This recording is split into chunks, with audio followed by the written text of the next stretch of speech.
wabarakatuh.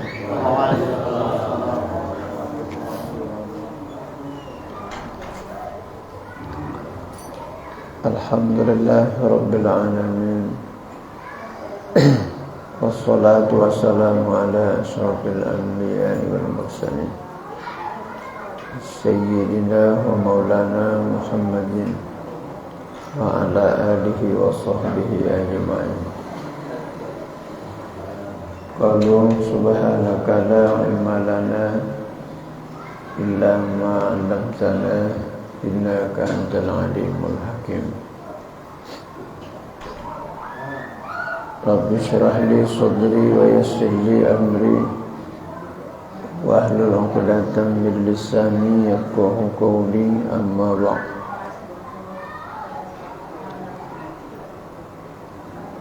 Bapak-bapak, ibu-ibu jamaah pengajian rahimakumullah. Kembali kita lanjutkan kajian ilmu tasawuf kita. Materi kajian kita masih seputar bahaya dan faedah daripada harta. Bismillahirrahmanirrahim. Dan demikian lagi memberi hadiah itu beberapa pahalanya yang tersebut di dalam hadis Nabi sallallahu alaihi wasallam seperti yang tersebut dahulu itu. Memberi hadiah itu termasuk mengarahkan hartanya kepada yang manfaat. Cuma hadiah itu beda sama hibah. Hadiah itu berbeda dengan hibah. Kalau hibah itu ada ijab dan qabulnya. Ada mauhib, orang yang menghibah. Ada mauhub, yang dihibahkan hartanya. Kemudian ada mauhub ilaih, ya, kepada siapa yang dihibahkan itu. Dan hibah itu harus bersifat langsung ijab dan qabulnya. Misalnya habatuka malin, aku hibahkan kepada engkau harta, ya. Harus ada ucapan cakap ijab dan qabul. Dan harta yang dihibahkan itu milik sempurna, jangan milik kongsi, ya. Kalau kongsi separuhnya bisa dihibahkan. Dan hibah itu sifatnya habis. Hibah itu sifatnya habis. Berbeda dengan wasiat, ya. Kalau hibah itu bersifat langsung. Hibah itu selagi hidup ini hibah. Orang yang menghibah, barang yang dihibah, orang yang menerima hibah. Kalau hadiah tidak perlu ijab qabul. Kalau hadiah tidak perlu ijab qabul. Dan tidak perlu hadiah itu ta'yin. Ta'yin tidak perlu. Untuk si fulan, untuk si fulan, untuk si fulan, si fulan, tak perlu. Pokoknya kasihkan aja lah hadiah. Ini hadiah. Siapa yang nerimanya, terserah, dapat dia hadiah.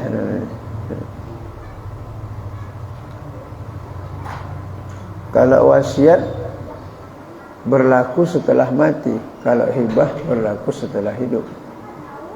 Jadi hadiah, hibah, wakaf, infak, sedekah itu semuanya pengarahan harta kepada jalan yang diridhai oleh Allah Subhanahu wa taala. Pada jalan yang digemari oleh Allah itu. Kalau hibah sifat habis. Dan sunnah sama rata hibah sewaktu hidup. Jadi kalau ayah menghibahkan kepada anaknya, ibu menghibahkan kepada anaknya, sunnah disamaratakan dia. Seorang serantai semua. Ya. Sebab kalau nanti dibedakan, timbul kecemburuan sosial. Nanti kalau kita bedakan, tak mau anak-anak kita tumbal lagi dah. Ngapain aku belayah? Orang kau dapat dua rantai, aku satu. Namanya anak sampuraga gitulah. Kalau anak soleh itu tak peduli dia mau dikasih ayah mau tidak. Yang penting dirawatnya ya. Anak 2022 ni mana bisa dipercaya kali. Paham? Walaupun pakai sorban ni, wadah jumpa di 100 melimpul. Apalagi jumpa surat tanah putus. Nak bagus-bagus kali sekarang ni, cermat. Jangan tempat tinggal awak kasih sama dia, game over terus awak. Biar mati dulu awak baru kasih sama dia. Paham ni? Nanti nyewa ya bapak, sama sama dia. Dah nyewa awak baru jadi pembantu awak. Na'udzubillah summa na'udzubillah. Kalau dia hibah boleh diambil kembali ya. Hibah ayah kepada anaknya, hibah atuk kepada cucu boleh ditarik kembali sepanjang harta yang dihibahkan belum dijual atau belum dihutangkan ke yang lainnya. Itu boleh diambil.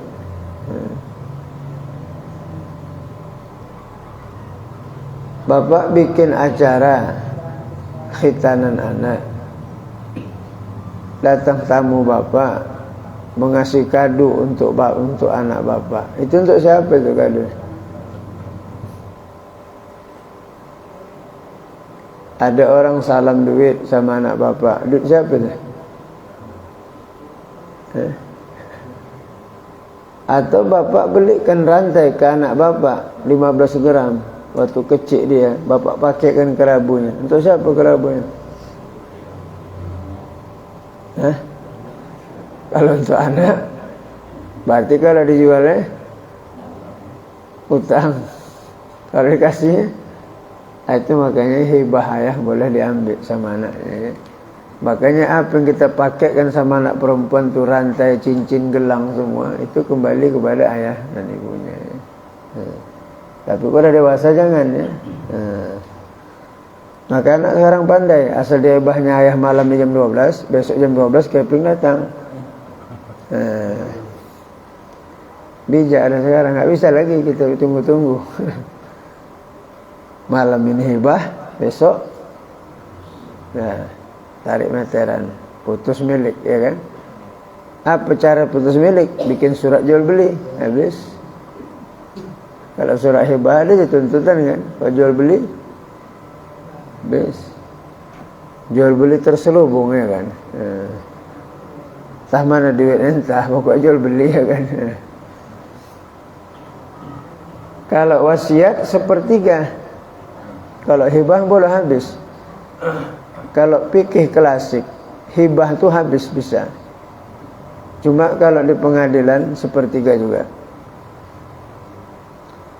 Kalau wasiat di pengadilan atau di luar pengadilan tetap sepertiga yang boleh. Kalau sip mayat ada ahli waris, dia hanya boleh berwasiat sepertiga. Sisa dari sepertiga tak boleh. Ya, paham kan?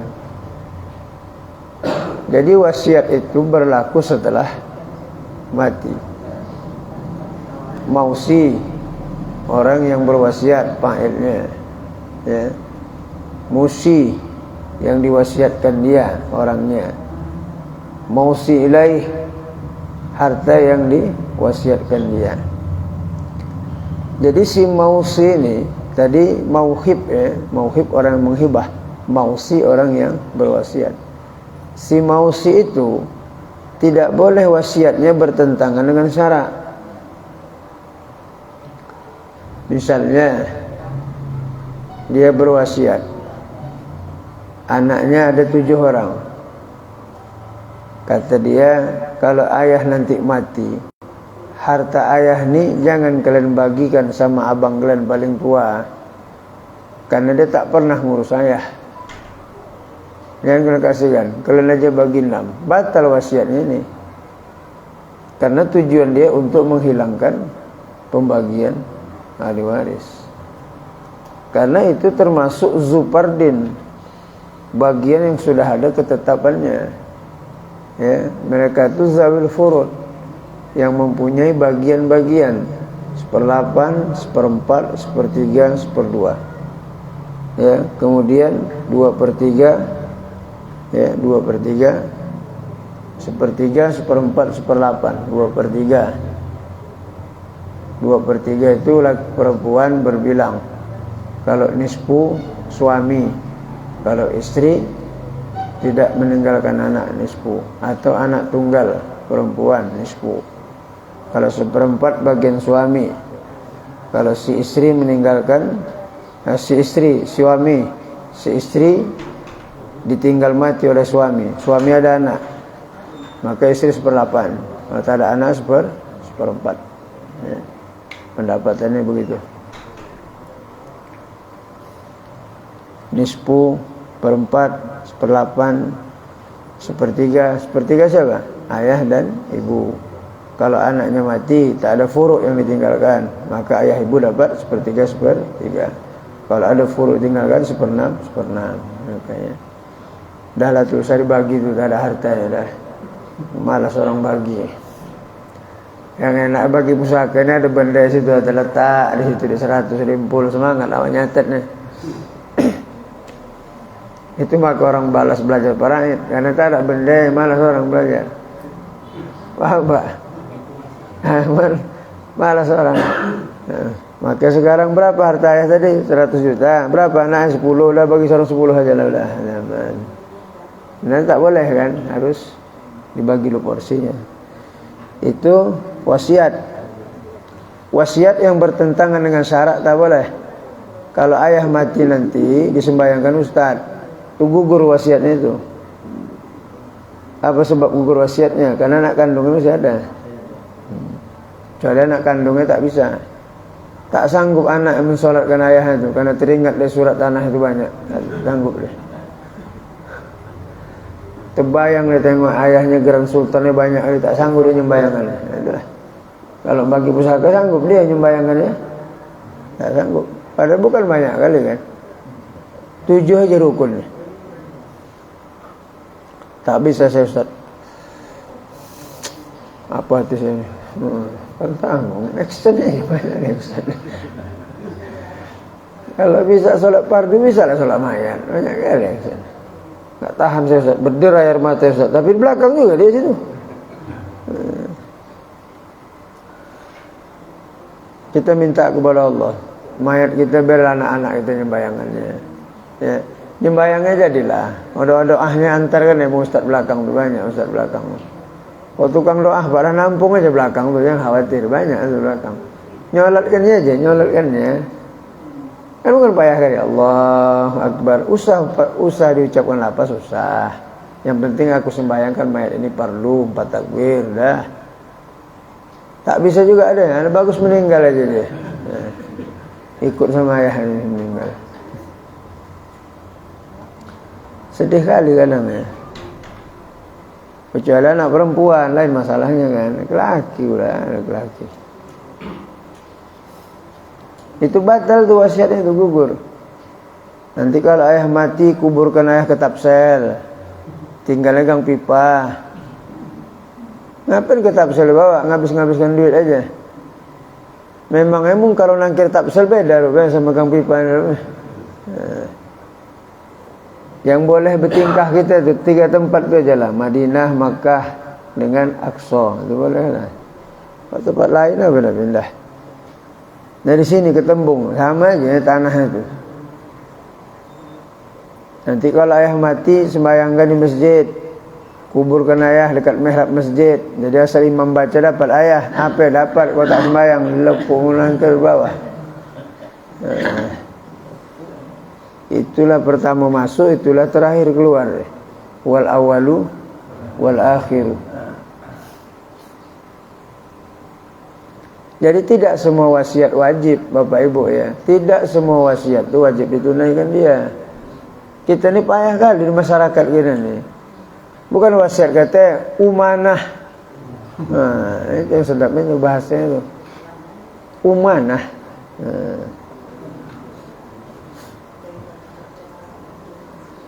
Dia minta kuburkan di samping mak. Memang betul di samping mak. Cuman mak dulu udah 15 tahun yang lalu mati. Mau dikuburkan sekarang udah penuh kuburan tadi, cuman letak di samping. Yang wasiat-wasiat tak berilmu aja itu. Wasiatnya yang mantap begini. Nanti kalau mati ayah, tanah ayah yang ada di Siantar sana, wakaf ke masjid Siantar sana. Yang ada di Tembung, wakafkan sedikit ke Tembung. Itu kan mantap wasiatnya. Ini samping mak. Ngapain lupa lagi nak jumpa di situ dulu? Nak bercakap lupa, lama tak jumpa di sini. Ini ada ni, udah ada wasiat belum? Mungkin dah ada di luar ni. Udah Pak, kalau masalah tempat mati jangan Bapak susun lagi. Kewajiban orang hidup itu. Biar dicampak orang tua makan ikan apa namanya itu? Yang garang kali itu dalam TV itu. Ikan berangka itu. Biar makan ikan berangka saja. Yang berdosa yang hidup. Bukan udah mati. Mau dimandi, mau di kapal itu tidak terserah dia lah. Orang kita pun tidak mukallaf lagi itu.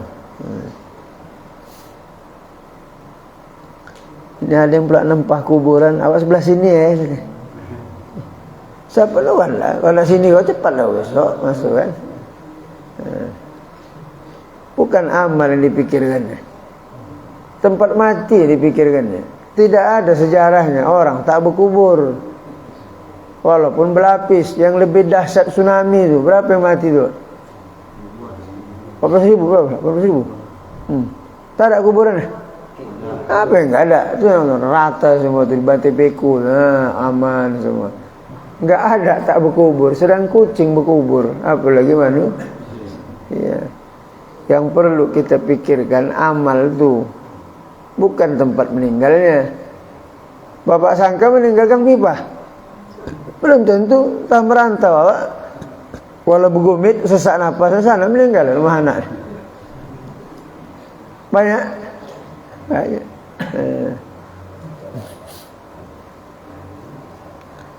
Jangan Bapak Ibu tengok sinetron. Kok sinetron ni ialah di situ matinya, di situ tempat tidurnya, anaknya kumpul. Ini mati anak, satu di Malaysia, satu di Singapura, satu di Dinglong. Apa Dinglong? Ayah kau mati bentar, sikit lagi Wak, sikit lagi. Nak habiskan Dinglong tadi, sikit lagi, 2 putaran lagi. Allahu Akbar. Semua ada hikmah tu. Yang tak beranak ada hikmah, yang beranak ada hikmah semua. Apalagi wakaf. Itu termasuk juga. Wakaf itu termasuk pengarahan harta di jalan Allah. Wakaf, mauqif. Orang yang berwakaf. Mauqufun alaih, mauquf yang diwakafkan, mauqufun alaih. Kepada siapa diwakafkan? Ada ijabnya. Ini tanah aku wakafkan untuk masjid. Siapa yang nerimanya? Sebulan. Nah, maka ini tanah wakaf jadi masjid. Nah, terhenti wakaf itu. Nah, cuma kalau di sini dikatakannya hadiah. Hadiah itu tidak mesti takyin orangnya, siapapun boleh. Makanya boleh aja Bapak letak satu lusin kain, letakkan di masjid, niatkan hadiah untuk siapa yang dapat. Udah, selesai.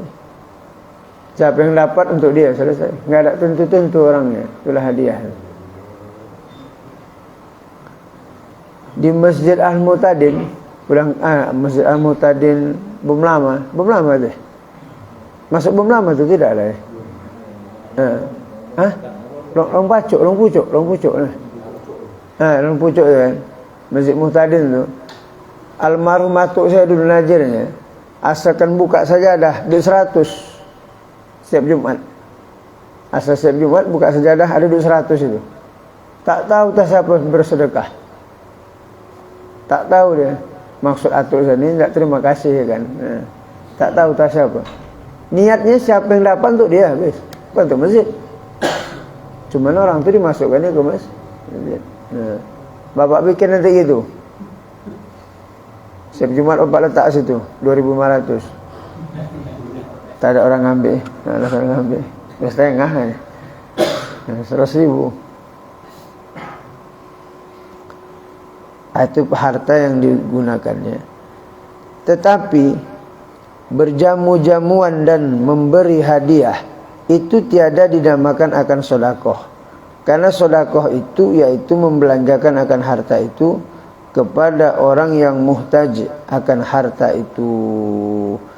Jadi kalau dia hadiah, ya, kalau dia hadiah sama berjamu-jamuan itu tiada dinamakan dengan sedekah. Karena sedekah itu yaitu membelanjakan akan harta itu kepada orang yang muhtaj akan harta itu, dia yang memerlukan. Kalau hadiah ini bebas sama orang kaya boleh, tapi kalau dia sedekah khusus kepada orang yang memerlukan. Innamas shadaqatu lil fuqara'i wal masakin wal 'amilina 'alaiha wal mu'allafati qulubuhum wa fi riqabil gharimin fi sabilillah ibn sabil. Sedekah itu diberikan kepada fakir dan miskin. Jadi kalau berjamu-jamuan itu namanya hadiah. Ya. Berjamu-jamuan, memberi hadiah. Boleh kita memberi hadiah sama orang kaya, boleh. Awak kasihkan pulpen hero sama dia, boleh. Tapi kalau sedekah sama fakir miskin, maka tinggi afdal sedekah itu memang. Ya. Mana lebih afdal hadiah sama meminjamkan orang? Besar pahala meminjamkan orang daripada memberi dia. Kalau kita memberi dia, dia belum tentu perlu. Tapi kalau dia minjam, makanya biasakan bapak minjam kan? Bukan kita biasa minjam, meminjamkan orang. Janganlah pula biasakan minjam. Biasakan meminjamkan orang. Ya, dia kan lagi perlu, Pak. Kalau tak perlu tak akan mungkin minjam dia kan. Kalau kita beri belum tentu. Boleh jadi awak kasih anggap enteng nih. Alah, segini dikasih rumah beraya, gampang. Kalau dia pinjam, tapi dia untuk membayar uang yang pinjam dia, misalkan dia riba tuh. Atau dia bayar tak bisa, dia hutang sama orang, mana tak? Kalau kita tahu tak boleh lah. Tapi kalau kita tak tahu boleh lah. Kalau sudah tahu tak boleh. Kalau tak tahu tak apa-apa. Tak mungkin nak tanya untuk apa nih duit ni? Bayar mekar. Apa namanya mekar? Hah? Kalau dikasih kena juga Ustaz ya. Ya, dah tahu kita. Dah tahu subhanallah. Tapi kalau darurat boleh. Misalnya terancam dia. Kalau tak dibayar dibunuh rentenir tu dia. Nah, itu darurat itu menyelamatkan jiwa dia. Sekarang mana lah. Kalau memang dipakainya duit mekar tu lantaran untuk makan, okey-okey aja lah. Tapi untuk lain janganlah. Kita ni kadang-kadang duitnya lain, untuk lain dengan mekar tu kan. Tak mekar. Mekar kembang dia dah tu sama. Kita tak bisa larang, Pak. Asal larang pinjam duit ustaz. Itu. Mekar tu riba juga Ustaz ya? Mekar ya? Riba. Iya. Riba. Dulu namanya bukan riba, bukan mekar namanya. Kredit namanya. Yang koyak-koyak kartu tu apa namanya? Kayak kertas kuning. Kalau darurah dalam Islam tetap dibolehkan dia, tapi tingkatan darurah. Berjamu-jamuan. Biasalah tu kalau kita berkawan, ayo makan minum aja. Sama orang di rumah pakai sari gula. Ada gitu. Kalau di kedai kopi susu. Ayo minum kita bandar banyak ni duit ni. Di rumah bang beli lah teh lah, minum teh aja lah, kalian gembong esok kalian baru tahu. Makanya harta kita habiskan untuk anak dan istri kita, ya, usahakan, paham ya? Yang lain nomor 2, yang dahulukan anak dan istri kita. Jangan terbalik Pak ya. Sama orang mewah awak, sama anak istri, ya Bu, ya bagus itu.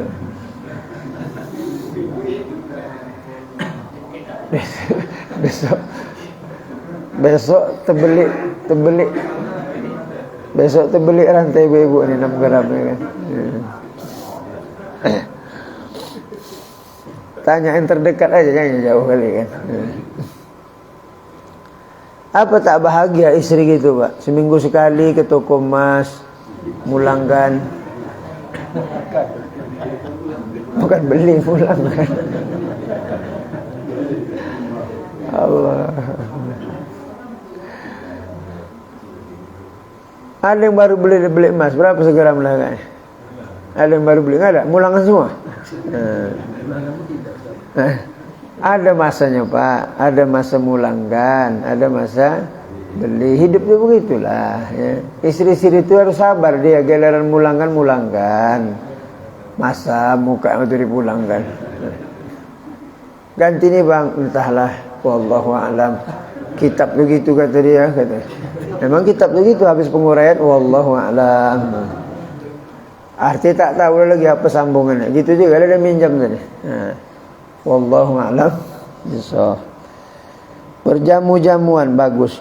Makanya kalau kita kenduri Bapak Ibu, jangan menjamu orang kaya aja, haram hukumnya. Makanya jamuan kita itu untuk fakir miskin, jamuan kita. Nikahkan anak, ya kan? Itu jamuan kita harus orang fakir miskin. Nah ingat ya pesannya, pesan agama ini bukan saya. Kalau kita kenduri itu, keluarkan semua makanan tuh. Janganlah pakai jam. Mie rebus 1.30 sampai jam 4.30. Apalagi sate jam 6.30 sampai. Udah keluarkan aja semua, biar dimakan ya. Nanti habis Ustaz, tak sempat orang pegawai datang. Jadi ikan kakap itu untuk PNS aja ya. Salah lah. Orang fakir miskin tuh dijamu dia, betul-betul dijamu dia. Kalau perlu biar dia makan yang sedap tuh semua. Orang kaya Pak, ikan kresek aja kasih dia. Udah muak dia makan itu. Kita lain kan. Nah dipilah-pilah tuh. Nanti sate kan keluarkan sekaligus, payah nanti habis nanti. Ya kamu sedekah, kamu jualan. Nah. Sedekah-sedekahkan aja lah. Udah tak habis rendang dari 3 talam. Melapor sama masyarakat. Sayang kali awak tak habis rendang. Kok sayang, beli plastik 0,5 kilo. Karena nampak lebih malam tu kan. Nampak kan lebih. Beli plastik 1/4, bungkuskan dia. Naik mio awak ngantar ya, tak mau buka pintu orang. Wah rendang, oh boleh buka nah. Banyak kali action ya, jualan tak laku. Ada pula gitu Pak, tak laku rendang itu, dibawa pula kedai nasi. Iya, apa pula begitu kerjanya, la ilaha illallah. Dibawa kedai nasi tadi, dijual berapa laku. Nah, ini memang Firaun betul memang dah. Alangkah korun itu. Hati-hati Bu ya, niat sedekah aja. Keluarkan semuanya ya. Kalau siang-siang ni Ustaz, banyak kali orang kampung ni datang. Habis sekarang bubur pedas sawah Ustaz. Ya biarlah makannya. Orang jamuan untuk orang punya, ya kan. Dikeluarkan semua. Bisa Pak? Kecuali memang lambat masaknya, lain masalahnya. Memang terlambat masaknya. Ini disusun semua. Ikan kakap jam 5. Kan orang pegawai jam 5 pulang. Nah, kalau ikan biji nangka jam 1. Janganlah gitu. Tahu Allah tu Pak, tahulah. Adapun wiqayah al-irdu, yakni memelihara akan kemaluan itu, yaitu membelanjakan akan harta. Ini kemaluan ini masuk kehormatan, bukan kemaluan kelamin nih dalam kitab nih. Kemaluan ini adalah marwah, kehormatan. Memelihara akan kehormatan itu, yaitu membelanjakan akan harta kepada orang yang berkehendak. Memalukan akan diri kita atau membelanjakan akan harta kepada orang yang berkehendak menjahati akan kita, maka yaitu seperti memberikan akan harta, karena menolakkan daripada orang yang berkehendak mencela akan kita. Iya pula. Kalau bangsa tak kita buat makanan ni, dicelanya kita ni, buatkanlah makanan. Kan ada tipe manusia gitu, apa namanya tu? Menjebak dia, menjebak. Kita makan yuk, kawan kita bandar ya. Bandar enggak? Awak tidak bilang bandar ya kan. Ini kalau tak dibayar ni, malu mas. Buatlah tak apa-apa ya. Dapat juga hasil pahalanya untuk menjaga marwah.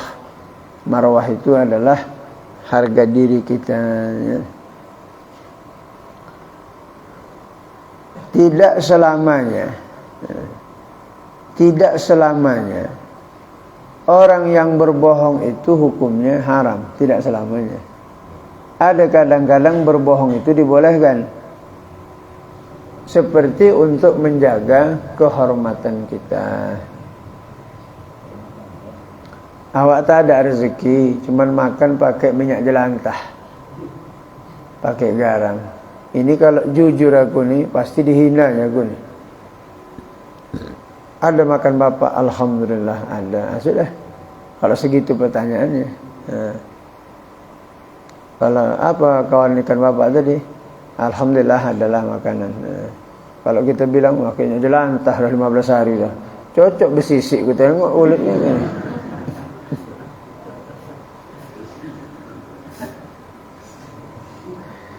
Kita ni bapak ibu harus paham betul sama masyarakat ni. Kita miskin dihina, kaya dipitnah. Kalau kita miskin kena hina, kaya dipitnah. Kalau nanti awak miskin dihinanya, cocok lemas dia, kurang vitamin badannya tu. Tak pernah kena ikan selayang, tak pernah ngesop ayam. Begitulah badan tu. Makanya sakit-sakitan dia katanya. Dah miskin awak dicaci. Apa enggak demam, apa enggak sakit? Kenapa? Karena rumahnya bocor, lantainya tanah, masuklah kuman, itulah sakit-sakit dia. Kaya salah juga. Si Pulan pak baru ganti mobil, oh dia tuyulnya banyak tuh, 3 dia tuyulnya. Makanya kaya pun salah. Makanya bapak hati-hatilah cari tempat tinggal. Kalau dah jumpa tetangga kayak gitu, pening kau kalau nengok. Iya pening. Bayar aja rumahnya. Kalau ya, kalau bisa bayar dia supaya dia jauh. Ustaz ini Ustaz, ada yang nanya nih. Nenek saya ada peninggalan sebidang tanah yang akan diwakafkan untuk masjid. Anak nenek saya ada 6 orang, namun anak yang sulung perempuan tidak setuju. 5 orang lagi setuju. Gimana suruh? Udah diwakafkan belum? Belum, mau akan lah. Oh, apa waktu hidup? Apa ucapannya? Ini wakaf aja, akan diwakafkan sebidang tanah, mau diwakafkan. Oh belum lah, belum. Masih jadi waris lah tuh. Karena mau diwakafkan belum. Tapi kalau sudah diwakafkan putus lah. Nah, ini tanah nenek wakafkan atau emak wakafkan untuk masjid, putus. Wakaf artinya terhenti. Nah ini belum. Ya masih ada jeb kabul yang Ya, ada. Masih cita-cita dia akan. Kadang-kadang udah pun terjadi, ditarik juga balik itu. Namanya ahli waris 2022.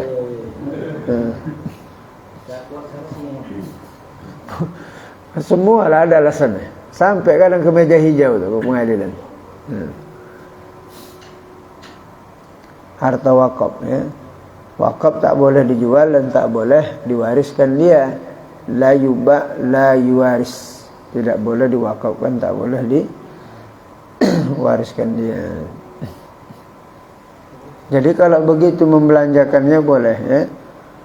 Karena menolakkan daripada barang yang berkehendak mencelakan kita. Atau kepada orang yang berkehendak memalukan kita. Ada orang memalukan kita atau barang sebagainya.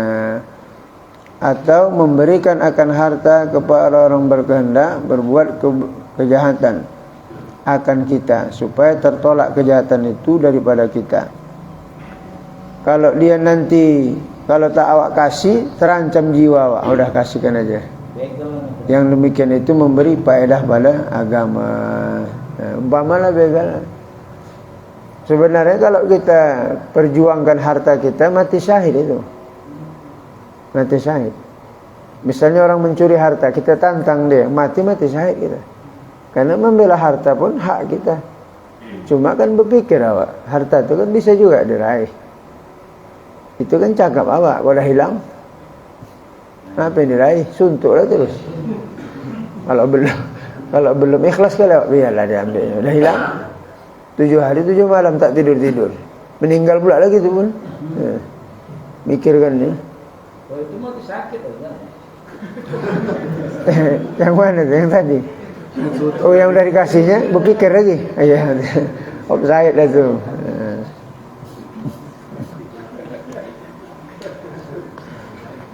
Karena memberi faedah bagi agama ya. Menolakkan akan orang yang berkehendak berbuat maksiat akan kita. Apakah tak bisa Nabi melawan ketika Rasul diusir dari Mekah, sehingga Nabi meninggalkan rumahnya? Apa pula tak bisa Nabi melawannya? Asal dilempar Nabi lah segenggam debu tu sama orang kafir tu, 100 mati manusia tu. Orang Jibril kawannya, malaikat junudan lan tarawnaha, tentara-tentara Allah yang mereka tidak melihatnya. Siapa tentara Allah tu? Malaikat. Siapa yang melihat malaikat? Enggak ada. Dan dari dulu sampai sekarang belum pernah ada orang menang perang sama malaikat. Ada menang?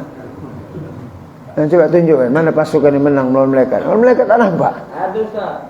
Polisi Indonesia itu nangkap Jibril. Oh itu lain. Itu Abu Jibril. Iya. Dia Aiden tu. Itu lain. Iya pula. Dia itu Abu Jibril. Nama Jibril bukan malaikat Jibril.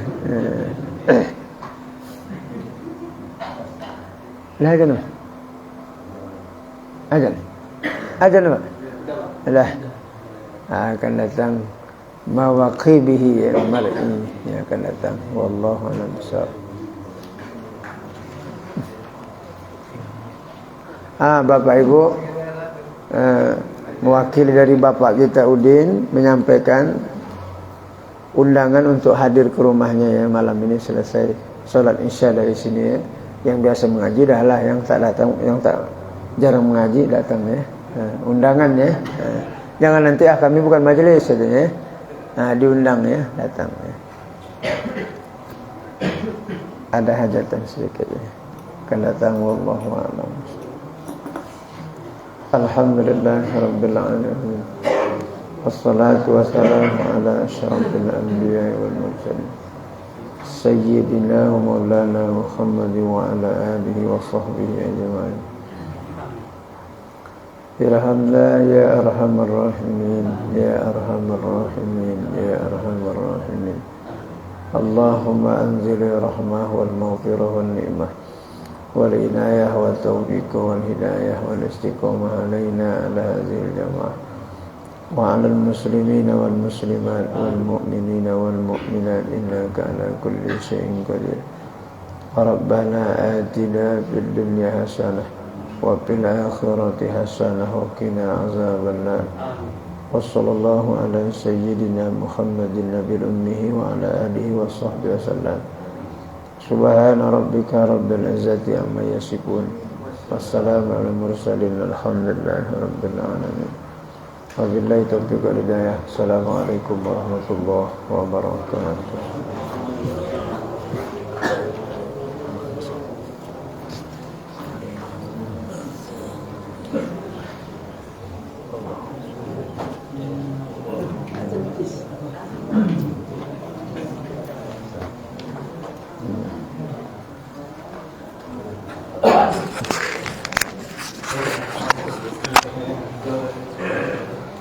Kayak gini ya, berusaha cantik kan, panjang nih. Ya, cocok ya kan? Cocok lah mas.